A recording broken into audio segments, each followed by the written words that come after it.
Hey, how's it going, guys? Welcome to my first impressions of the Mushroom Wars 2 multiplayer component for PC. So, I covered the original way back, and originally it was a WiiWare title. It got ported to PC, which I covered. The single player was alright.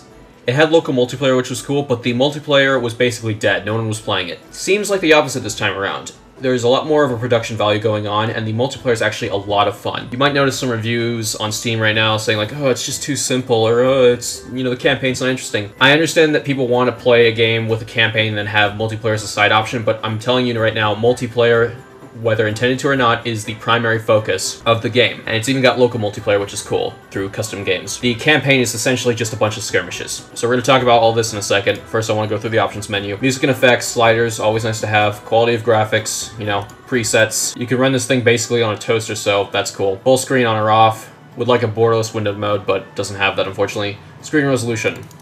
Kind of changes on the fly, which is a little annoying, but you do have a decent amount of options. Interface size. I haven't really noticed many changes with this, although I haven't been playing around too much with it. I am assuming that'll be a lot better if you, say, play this game on a TV. So for custom games, just have a little look through here. You can invite friends for a multiplayer game, or you can actually add them locally, so you can just get on a bunch of controllers. Controller support in this game is, you know, it's there, it works, but it's not great, in that the controls just don't really work too well. And I don't think it's because of the genre, I think in general, it's the way they bound the controls. I don't want to get into it, and there's no options to rebind them, but it just kind of sucks. You might as well play with a keyboard and mouse when you're going solo, and then when you're with a group of friends, when you have no other choice, yeah, break out the pads. So you have 3 different modes over here. I believe they're Conquest, Domination, and King of the Hill, which are what you would expect. And then you have a variety of maps, a big variety of maps. Some of them might look a little bit similar here, as you can see, but there are some minute key differences in how they completely shake up the game. Also, I don't know why they're named like Quadrix 21, Quadrix 27. I don't know. Whatever. Alright.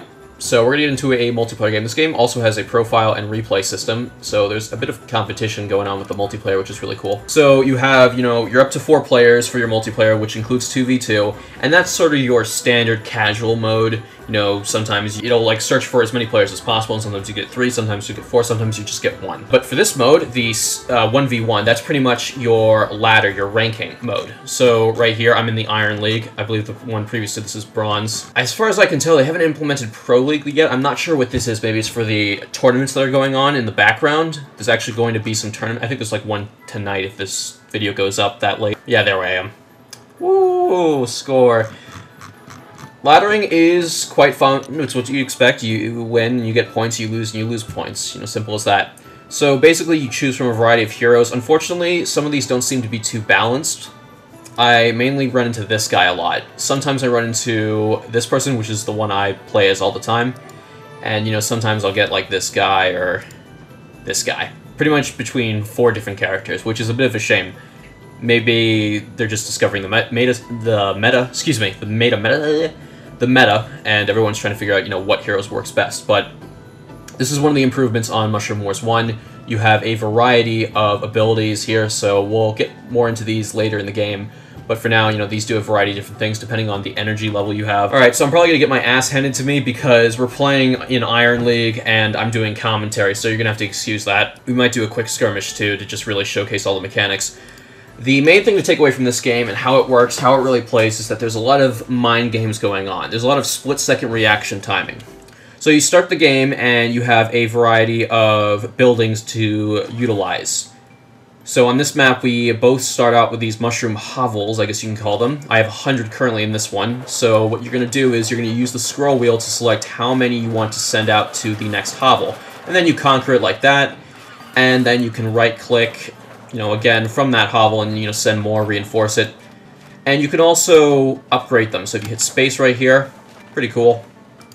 If you select it and hit right-click, you can upgrade it into something different. So right now I'm just upgrading it to the next evolution. It'll be able to hold more units inside of it, but I can upgrade it to a forge and upgrade my units, which we'll talk about in a second. But right now we're going to invade this tower. So the scroll wheel, let me explain that. So, like I said, you pick the amount you want to send. So you scroll, and you see these little white dots near my cursor. So that's currently at 50%. So the currently highlighted buildings will send half their forces to wherever I click. So if I just right-click right now with those 2 white dots, there you go. You want to be careful because these gray neutral buildings, they still get more troops, so they can actually produce more troops than you can send at them. But for right now, we have an overwhelming force, so we're going to keep doing that.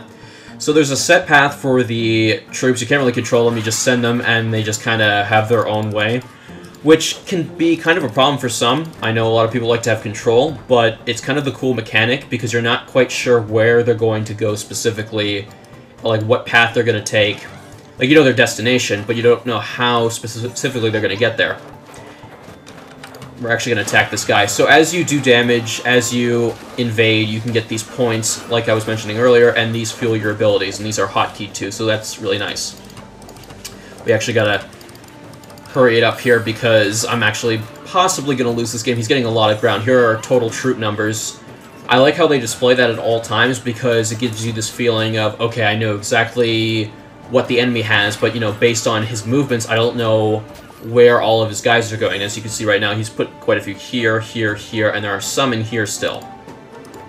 I'm not too worried about losing. This game has a lot of cool comeback mechanics, mainly, once again, through mind games. So, as you can probably tell, if you're invaded, I don't think he's invaded me yet, but you'll find out later that once they start sending enemies at you, it doesn't tell you where specifically they're sending enemies. So, like, you could think, oh, he's invading over here. He's going to invade this thing. And then they keep going, and then they're like, oh, they're over here now.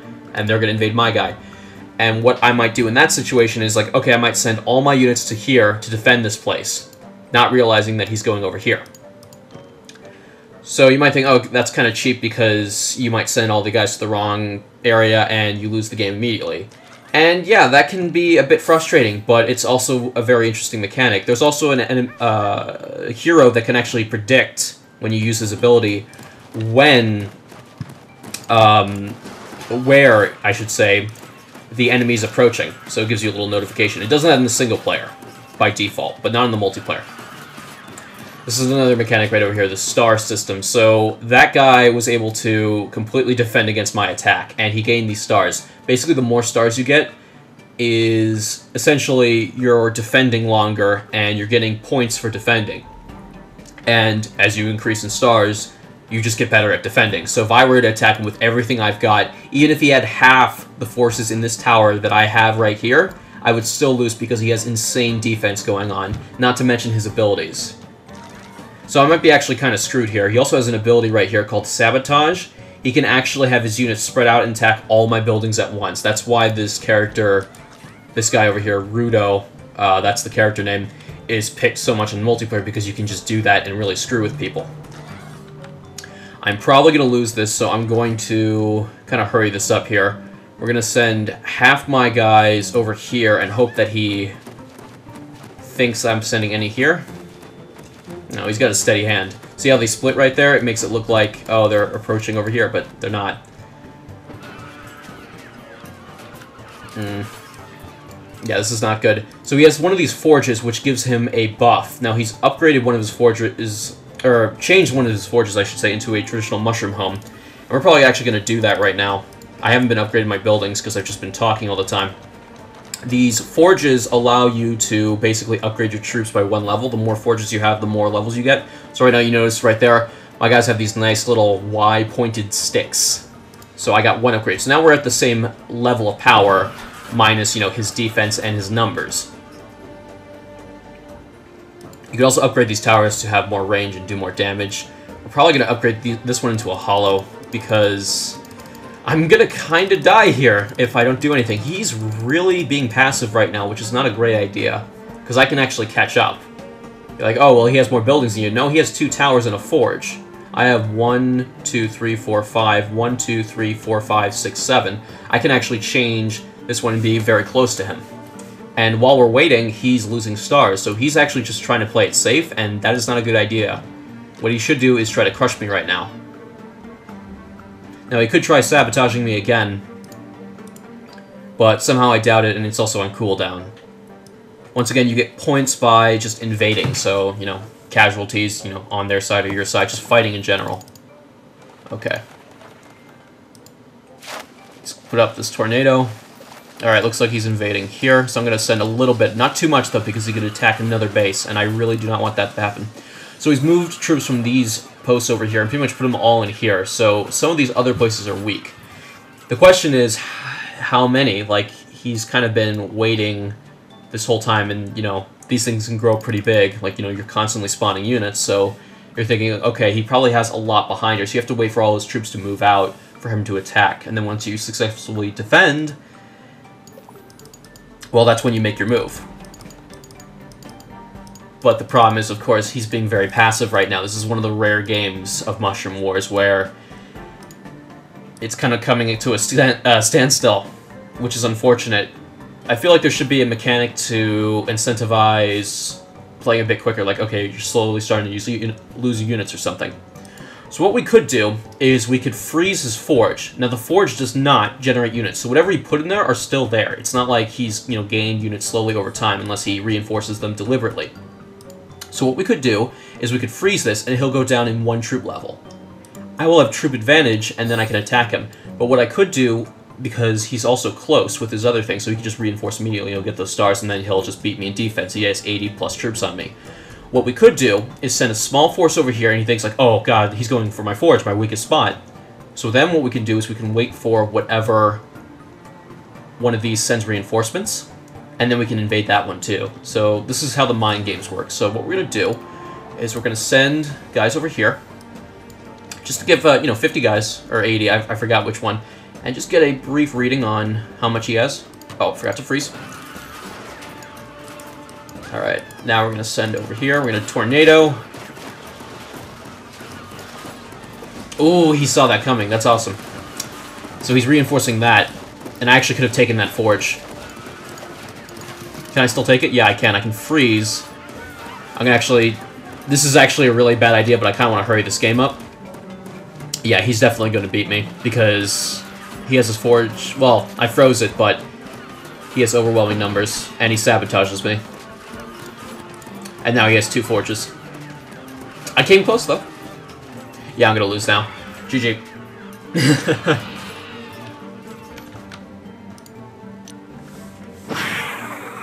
That's just how it works. Sometimes you put it all in one gamble, you kind of make a mistake, and you lose the game. That was actually a lot slower than I'm used to. Let's try another one. Seeing as we all kind of have an idea. We'll do also one more in the casual sort of mode. The game, honestly, is, once again, very simple, but it's the manipulation, the mind games, and the tension that can really, you know, give you that one more game. Just one more game. This one's pretty cool. This one has these lava areas in between, so when they, like, start to shoot up, they do a ton of damage and, like, kill all your troops. And this is partly where the, you know, how your troops move, in what way do they move, like, what formation, how it really affects the game, because you can accidentally, like, lose a lot of troops just because of how they spread here, like, noticing how they get very close, and that's just from going from here to here, so you gotta be careful of that. Alright, we're gonna take that forge very soon so that we can quickly claim all of these. Alright, so this time around we're gonna upgrade early on. Before it was a demonstration, I'm actually gonna try to play a little bit more competitively now. And there's a motorcycle outside. Nice. Alright, we're going to move this guy over here, and then we're going to invade this one. We're going to lose a lot of troops because this is 50, and we have to basically beat him with, you know, 50 or more. Since this is a neutral, we don't have to worry about getting overpowered by an upgrade. Alright, so we got the upgrade, and we have the middle map too, so that's nice. We can actually invade very quickly. Oh. Okay, we're going to freeze, and then we're going to reinforce. The beehive, if you are wondering, we haven't used that yet, basically allows you to fly across the map with your troops, and it allows you to reinforce very quickly, which is cool, or attack, you know, do a sneak attack, which is really nice. Oh, he's going to do a ninja move. He doesn't have the troops for it. Oh, but he does have the troops to take that forge. Oh, God! Now I have that defense bonus, so once again, you know, home territory defense is winning. So that's cool, but he's conquering all of this area on his side, so we have to move fast. We have the forge, so we can do it very quickly, but we have to be very careful. We have to watch that forge, because he's constantly trying to get it. And he actually might right now. Yeah, he did. Oh, that's not good.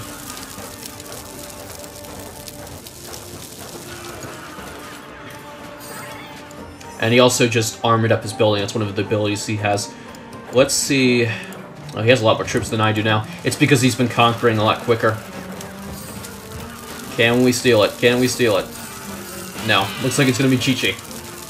Yeah, I can't recover from this. Like, you're thinking you're winning, you're holding a spot, and, you know, a spot key to the map, and all of a sudden, the guy is just better at multitasking than you. Let's try one more, and then we'll move on to the casual one. So yeah, that earlier one was an example of a very slow game, and I'm actually glad that happened because I can show you, you know, more in depth about the mechanics without having to, you know, constantly switch to a different matchup. I like the game a lot. It's $15. The campaign is, you know, I haven't really progressed in it, so I can't talk too much about it, but it's a lot of skirmish modes. Apparently there might be some boss battles, but I'm not sure in terms of, you know, how far those go in terms of, like, scripted sequences. Like, are those very interesting? Is it just, you know, a bunch of random maps and maybe a couple win conditions? Okay, domination. Capture all specific buildings. These buildings in the middle right here, or over here and over here, I guess, they give you special bonuses, so they actually kind of stock up nicely. When you capture them, they, you know, you might notice that these hovels right here, they slowly get their numbers back. These are actually very quick at that. And when you capture all of them, I believe you win instantly? There's also one where it's King of the Hill. Basically, you hold on to these points by capturing them, and, you know, as you would expect, you hold on to them for a certain amount of time, and eventually you win the game. There's several of them. They each give you a certain amount of points. Unfortunately, there's not a lot of game modes in that regards. There's only 3. I like Conquest the most, and this one's kind of cool with these special, unique buildings, but you're really getting the value from the quick matches, the replay system, the competitive system, and the map variety, which is very good. Some maps seem very similar, but they are different enough to really, you know, keep it interesting. And the art is very, very colorful. I really dig it. The soundtrack is, you know, nice, but you kind of hear the same sounds looped over a lot. So, you know, it's nice, but you hear it a lot. I really enjoy this game a lot. I think it's a really good, solid RTS. And, you know, a lot of RTS games that I take a look at that, you know, are not, you know, StarCraft 2 levels, I think, say like, oh, you know, this is kind of, oh, bastard, killed my guys off. I say, oh, you know, this is kind of cool, but I wouldn't really recommend it to veterans. I wouldn't play it a lot. But this one I would. In fact, I did. I put like over 12 hours into this game, the multiplayer. Okay, we gotta reinforce. He's doing a really bad move over here. I'm gonna actually freeze this thing and actually lower his troop value, and this tornado can hurt us, so we're gonna actually reinforce, see if we can capture that. Nice. Nice, nice, nice. Okay. We should also be upgrading our units, our buildings, because it, once again, it increases our maximum population for each building. Ooh, we can get this one. Get it, get it, get it. Do it, do it, do it. Nice. And we got 3 stars bonus, so we're gonna just wreck face when he tries to invade us. Yeah, you can dread a power up all you want, but I got 2 upgrades on you and stars. You're not going to be able to take that. Now, you want to be careful, because what? I said before, the comebacks are real. You can make one mistake sending all your guys to one place, and it'll be the wrong place. They can get a massive defense bonus, and then just set you back. I've had plenty of games where, you know, it just goes back and forth like that, and it's really cool. Ooh. Alright, I think he's going to give up.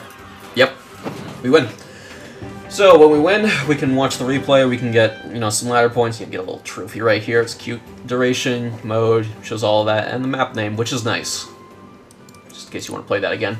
Alright, we're going to do one more game, and then we'll wrap it up. We're going to play as a different character this time around. Let's do matches of 3-4, or 2v2. Let's do this guy. Assault forts, that's a group of units to the specified building. Reverse turns back all enemies. Yeah, I actually have seen him before. There are a couple other characters that people use in the game. Unfortunately, it's just mostly Mudo, and that's about it. Like, everything else is like, you know, 20% of the game just split up. And some characters I've never ever seen unless, you know, the person playing them is completely new. Trying things out. Yeah.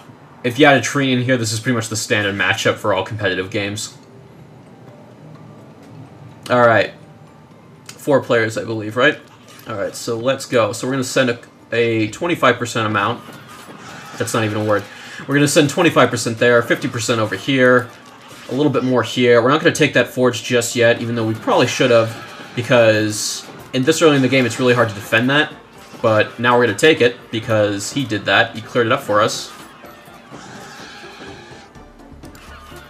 Now, he can't quite tell where my stuff is. And because I have more guys than him, because I have that forge, I can defend a lot easier than he can.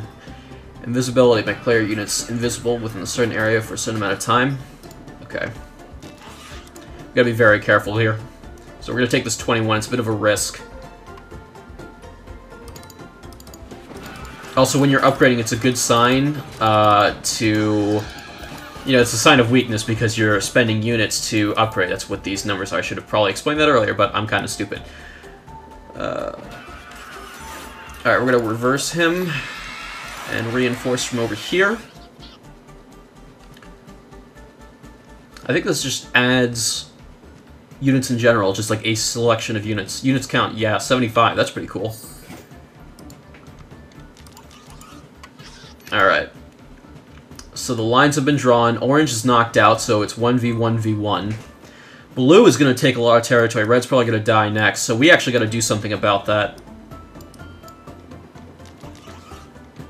We're going to send a quarter over here to test, just to see... Because, again, we don't want to give him a massive defense buff, because he's already got a lot. We want to see what he's going to... how he's going to react. Okay, he's going to make a gambit, and it's actually paying off for him.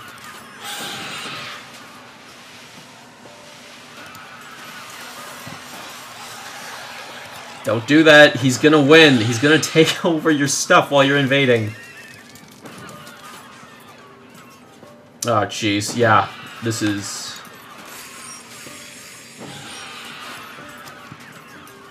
Yeah, good job, Red. You screwed it for both of us.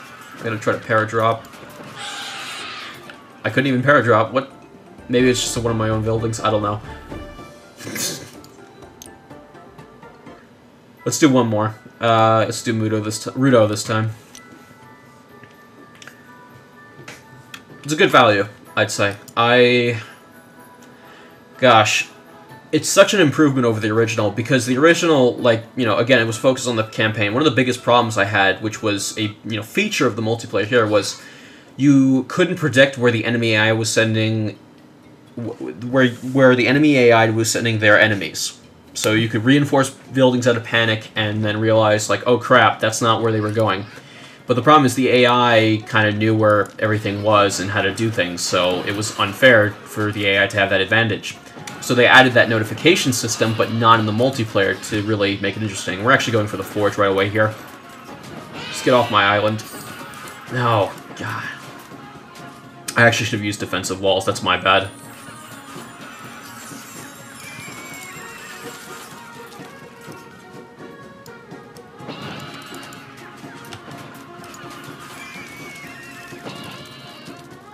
Nice. Okay. I am really far behind, but we have that forge, so I'm not too concerned. But we'll probably take like 3rd or 2nd place. We're definitely not going to be last. Alright, so we have enough troops to send over here, I think. We're going to reinforce that really quick. Oh, jeez. See, I'm not sure what these ants are doing right now. I have not done this map before. Yeah, I'm kind of stuck over here. Yeah, he's going to have the advantage. I actually might lose this. I don't know... Can I send my units over here? Maybe you have to clear out the... It's actually not letting me send them. Maybe you have to clear them out. The guy on your side.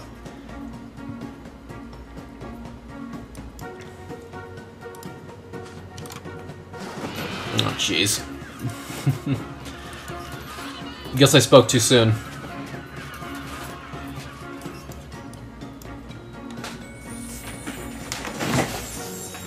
I wonder if we can get the ninja star and do something about it. The problem is it spreads among all enemy buildings.